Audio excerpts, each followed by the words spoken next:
Hey, what is up, everybody? Welcome to another episode of George Reviews. I am the 80s Transformer fan, and today on George Reviews, we'll be taking a look at Super 7's Ultimate Thundercats Cheetara. She is the last figure from Wave 3. Ironically enough, the fastest Thundercat is the last Thundercat to the party after some delays and some tweaks to the face, which still didn't come out right in my opinion, but we're going to talk about that in this review. I've had her for about 3 weeks now. I've been trying to get this review out, and I got a lot of other Thundercats that I want to get out, but I wanted to get to her first because I think she was the most highly anticipated Thundercat after Lion-O to be released, and after the delays, it was just build up, and there's still some controversy over the figure itself with the articulation and the face sculpt, but we're going to get to that. First, we're going to take a look at the packaging.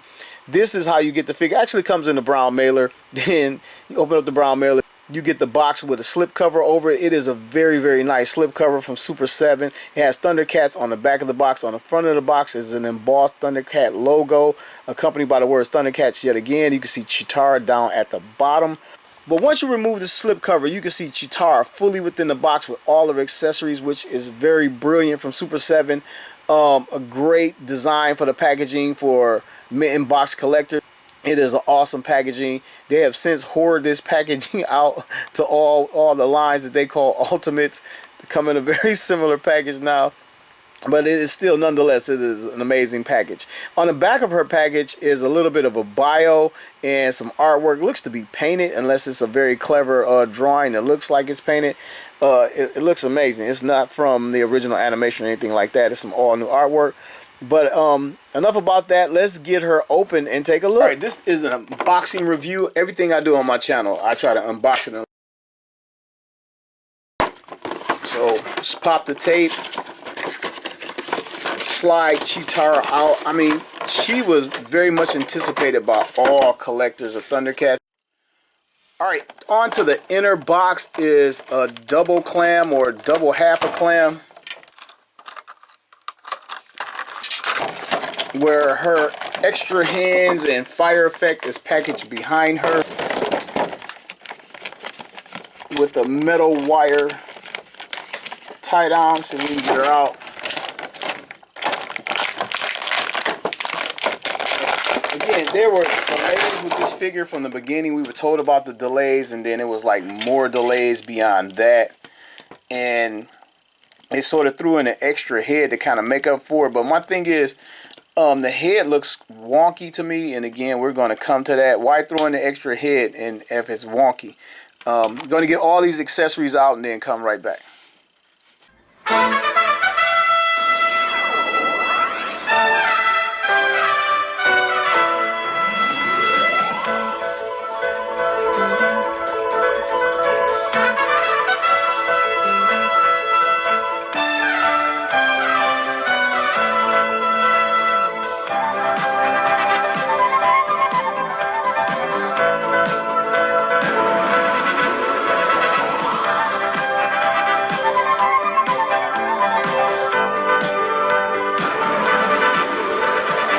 Alright, now, Cheetara comes packed with a ton of accessories, which I appreciate, almost too many accessories. So I'm going to try to take a look at these first so I can kind of move more quickly through the review, I hope. First up is the Magic Flute. This is one of the treasures of Thundera. They went through like a little series, a saga, where they were trying to find all the treasures to the planet of Thundera when the planet reformed. It was found by Cheetara, and I guess that's why she's packaged with it. It is, I don't even know if this is gray plastic. There's a paint app over it that makes it look a little bit metallic-y, and then there's some like purplish blue right here, and it's played through this part right here, and then it's like double pipe down here where you would like manipulate the holes to play it. So she comes with that. She comes with a few treasures of Thundera. Wonder why she gets them all. Here is the mirror of Thundera. It has the Thundercat logo, the Eye of Thundera. This is done really well. And the hilt is done in that same little bit of bluish purple plastic or whatever. The function of this mirror is to eliminate any kind of disguise or illusion or whatever Mumm-Ra was trying to trick Keeper's Pool, and it reveals the person's true identities. But that is the mirror of truth. And this is the Locket of Lies. It actually comes with two. This Locket of Lies was left to be found by the Thundercats by Mumm-Ra. It is like a bronze painted plastic with a little insignia inscribed in the front, molded in, and it's on a real little string, and we get the open version. Now, why was it like so hard to put a hinge on the actual thing and have it open and close? On the inside of the open locket, these are supposed to be gems, the little green things going around, and this is supposed to be like a larger gem on the inside, and it just it doesn't look like it. Looks like a pocket watch open. But it's then cool. Cheetara has 3 sets of extra hands, and these are pretty awesome for the size and the detail. The little clawing hands, you can see the veins in the back of her hands. The palms are done well, and the little tiny fingertips are done well. The second set of hands is like her more relaxed, open or running hands. And the last set of hands is her gripping hands, and you can see like her cat claws, whatever. That's the most impressive part. The sculpt on these is really nice. This is for her holding a staff. Up next is the retracted pole. I want to call it a power pole for whatever reason. But this is the retracted version that fits on her gauntlet on her wrist. And this is the full-size pole. It's painted gold. I don't think it's gold plastic, just like the smaller one is painted gold. It's a little warped, but what can you expect from a little thin piece of plastic package in a bubble like that? And now we come to the fire effect that goes on the pole. And I've already seen reviews where this thing is just too darn heavy.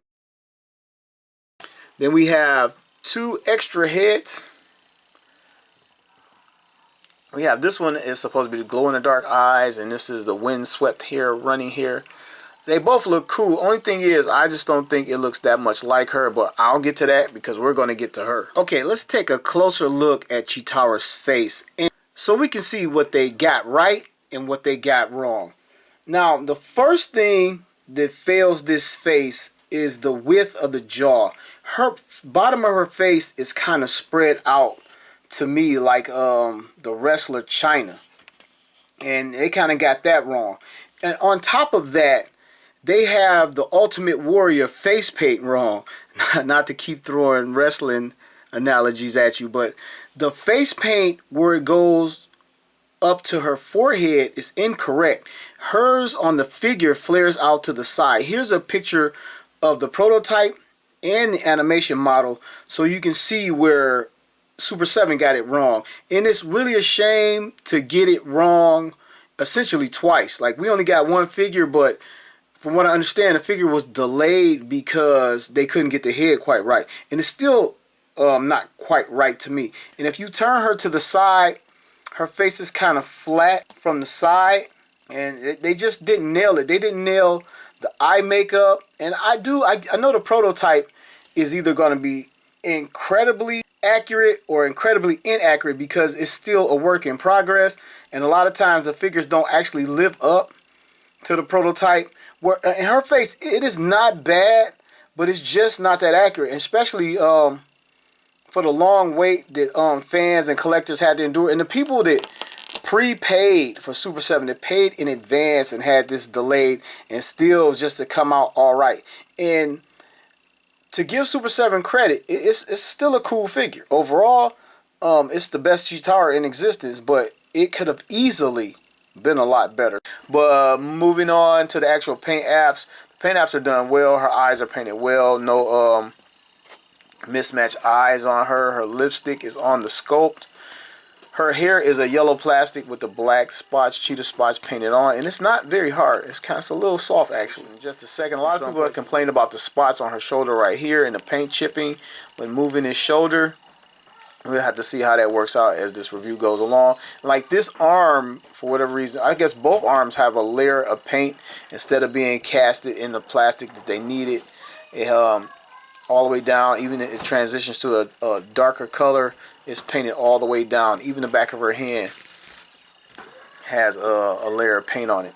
Same thing over here. It has a darker layer of paint. Her chest area, like I think the only place they actually use straight plastic is the hair, the face, and this part right here. I guess the legs. There's no paint on the legs. And until you hit the boots, and there's paint right here. I'm getting a little bit ahead of myself. Take a look at this gauntlet right here. I believe it's this rust color brown plastic with the darker, what is this, a maroon or reddish color painted on it. And this bracelet over here is a separate piece, which is very nice. It moves around. I think this was just decoration. Doesn't actually have a function. She was just wearing it all the time. Thundercat logo on her bosom. It's done pretty well. No complaints on that. And again, down to her boots where we have more paint. There's just paint on the rim of her boots right there. It's a little bit off. It's no big deal to me. And then her feet. Now the feet look like they have a coat of paint on them. Which is like, why do that? And it gets scraped off. Why is it not just the same color to try to add some type of detail? I'm tempted to scrape at it to see if that's a coat of paint. Anyway, let's check out Cheetara's articulation. And because of the hair, I'm not expecting much going up. And there's nothing going up. And there's down. Oh, she has paint on her neck back here. Spotted paint.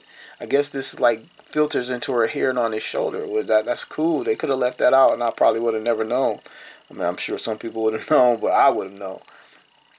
Oh, and coming to her back, this is the same yellow paint. I didn't see this on her back around here. And this is a little bit off the scope right there. It's a little bit of a bummer. But continuing on to her articulation, the head 360, because the hair is very soft.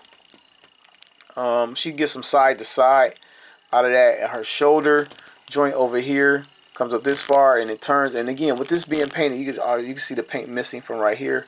That's gonna rub. That's a bad choice. They should have casted this in this color plastic. And we get that much out of it. Elbow band, we can only get it this far. We should have a little bit more to it.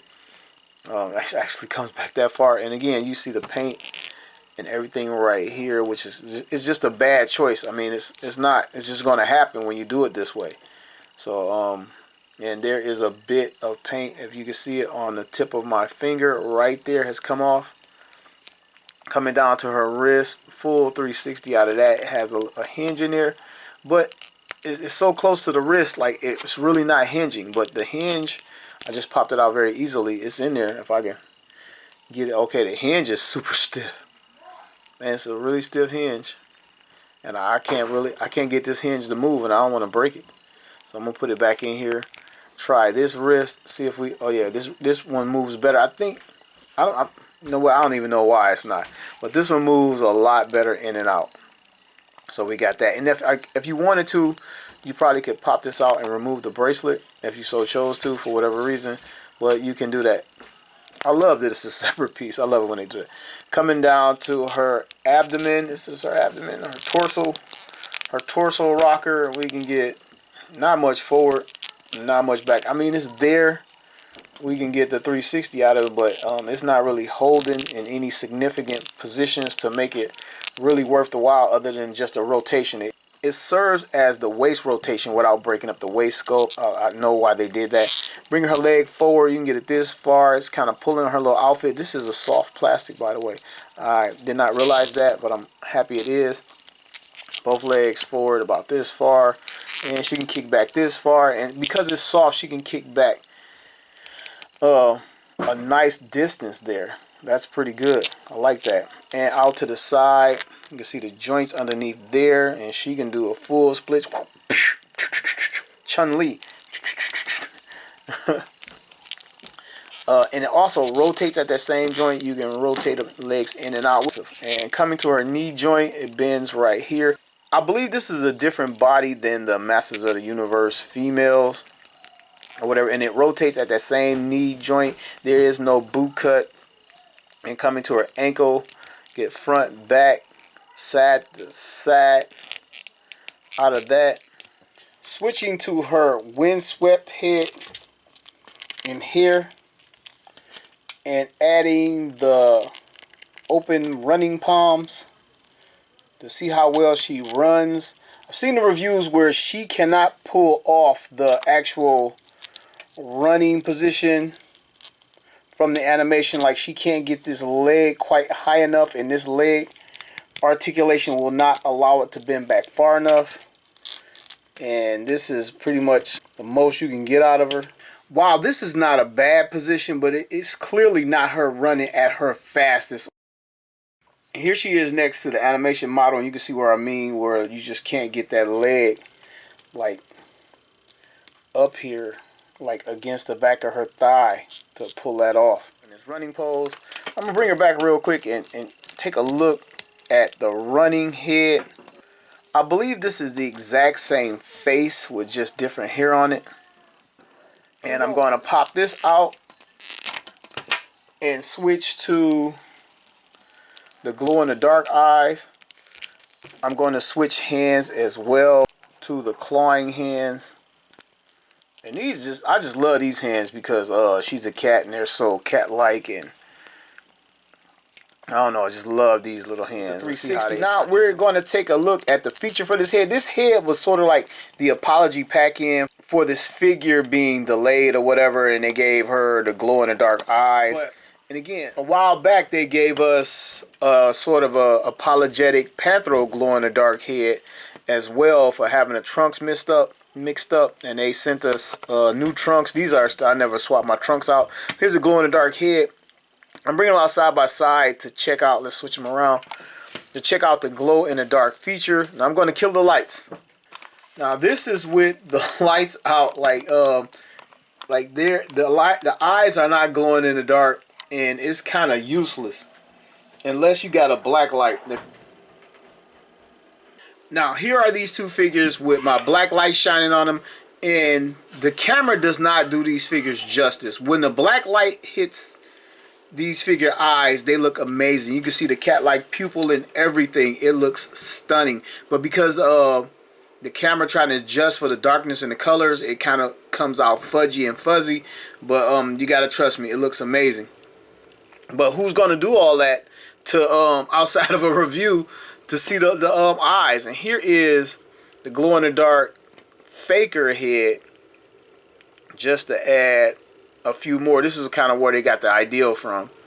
Yeah, it looks very cool, but again, you gotta break out a black light to kind of get the effect, which kind of sucks.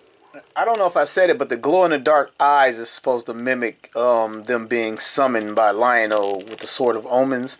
I assume everybody knew that. So let's move on. I'm going to start with her retracted pole. I don't think she holds it in her hand well. I've seen some of the videos, and it falls right through because it's too small. It has to fit right here. And let's get it inside her gauntlet. And I've heard stories of people having trouble getting it in and out of the gauntlet, but mine fit in there just fine. A certain way people say you got to go up and down, but I just pushed it in there and it's fine. Here's Cheetara with her signature staff that we've seen her use countless times in the cartoon. Now for the infamous and pretty much useless fire effect. It is a very hard plastic, and considering some of the softer plastics that were used in this figure, why couldn't we get a softer and a hollowed out piece of plastic? Now, I already tried this on the turntable. That's why you don't see the turntable anymore. And it just pulls her arm down, and when I let go of the figure, she's just down. And honestly, who uses it? Like, she used it a few times in the cartoon. They should have made a little puff of smoke or something coming out of here as opposed to the fire. Maybe I'll get some type of other use out of this thing. I don't know. Me, Grimlock, use fire effect. Alright, using the gripping hands, Cheetara can get both hands on the flute and actually look like she's about to blow. And the Mirror of Truth fits in that same gripping hand comfortably as well. Alright, now for the Locket of Lies, the set of two. The necklace can be worn comfortably by Cheetara. And the open locket, I had trouble getting it in her hand. It was the first non-comfortable fit, and it kind of spooked me a little bit trying to get it past that thumb. And I'm going to try to get a close-up on that thumb. It's kind of smushed in there, and I'm not going to ever do this again. Alright, I switched it out for the open, like, gripping, clawing hand, and it seems to be more suited. It's not actually in her hand. It's kind of just sitting there, but she's holding it pretty well to just be sitting there. So that's probably a better option if you want to display her with the open Locket of Lies. Alright, I want to kick off a size up and run down, see how this figure scales. And before I get started, I want to bring her closer, because most of the Thundercats, when the Thundercats line started from Super 7, they were built on Master of the Universe Classics bodies. And here she is next to Teela.